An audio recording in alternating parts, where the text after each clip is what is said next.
Alright, here's a quick demo of my take on the idea of a smart smelter.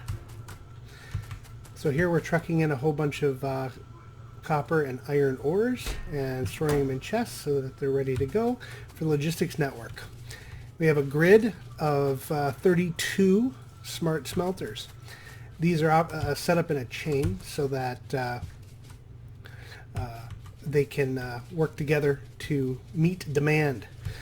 Our demand we set up here in this combinator here, and we're going to say, so I'm just using these as variables, but for the blue, that's iron plate. So we want to end with 1,000 iron plate. We want to end with somewhere around 500 copper plate and 300 of the steel. You have to put in here how many smelters are chained up in the network. These storage chests are where the final products would go, and those how many are contained in there are fed into this circuit here, where the demand is met with the number of smelters we have and the current capacity to come up with a calculation here. If you look at the signals of how many smelters at this moment should be used to meet demand. 17 for iron plate, 9 for copper, 5 for steel. Those will dynamically change. And how that works is these get fed up into this final combination here, and they get tied together into a final set of things here. And you'll notice that we take the steel neat is straight up used. Then we take so that's the first priority item, and then we take the iron, we add it to the steel, because as the signal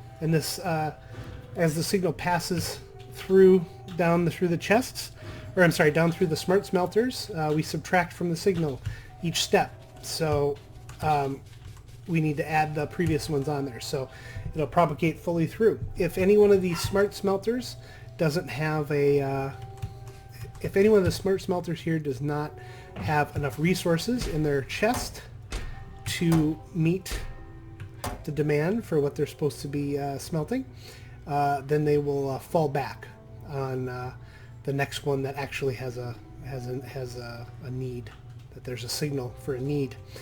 And it kind of does this column, and then a result is fed back up to the top and the next column, and so it propagates that way, and so we'll be able to see it all operating. All I have to do is connect a green wire here, and it should all come alive.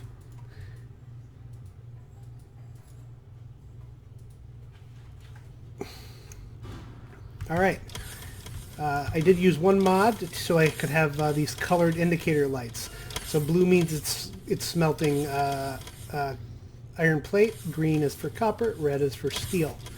You'll see here where we've got some steel getting smelted at the top here at the beginning.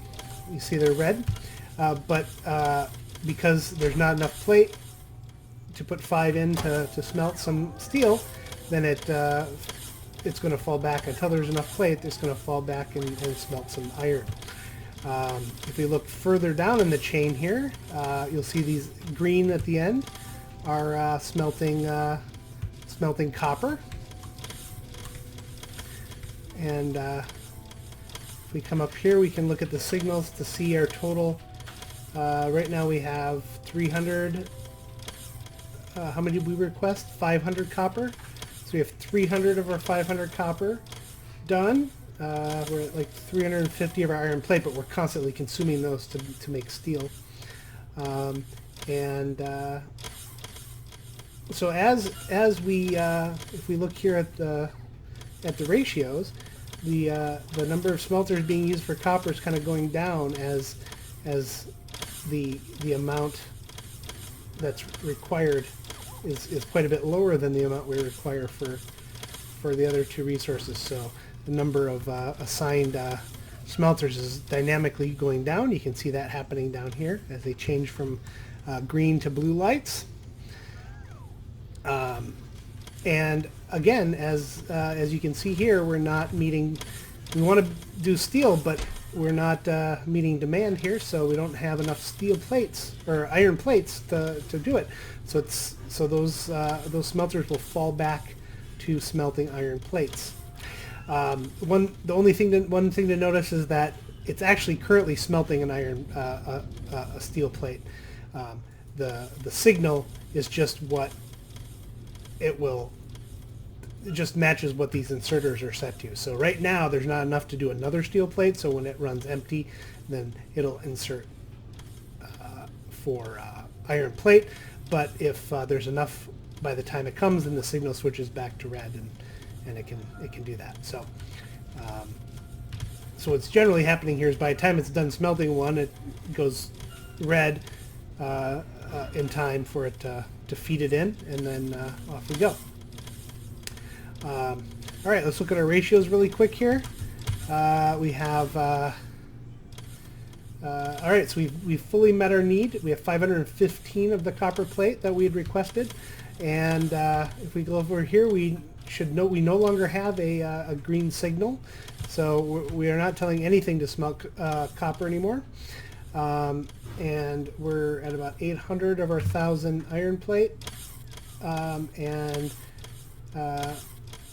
about half done with our requested steel plate of 300. We're at about 186. I'm actually just going to come in here and lower the demand for that so we can see it finish. We'll make it 200 now. So we're at 200. So now that we've met our demand, all these smelters are going to kind of finish up their smelting of iron plate, and you'll notice that all the lights have gone off. They're going to finish cooking whatever they've got, but we no longer have a demand in our system, and so we have no signals coming in to tell it to smelt anything. So the idea here is that then you'll be able to feed out of these sources, which are just going to act as buffers. So we'll set in here, how much to keep in the buffer, and then we can feed from this into our whole factory. And as those numbers go down, it'll dynamically smelt as much. And this grid can expand, just keep expanding as far as we want, and it should just continue to work. Thanks.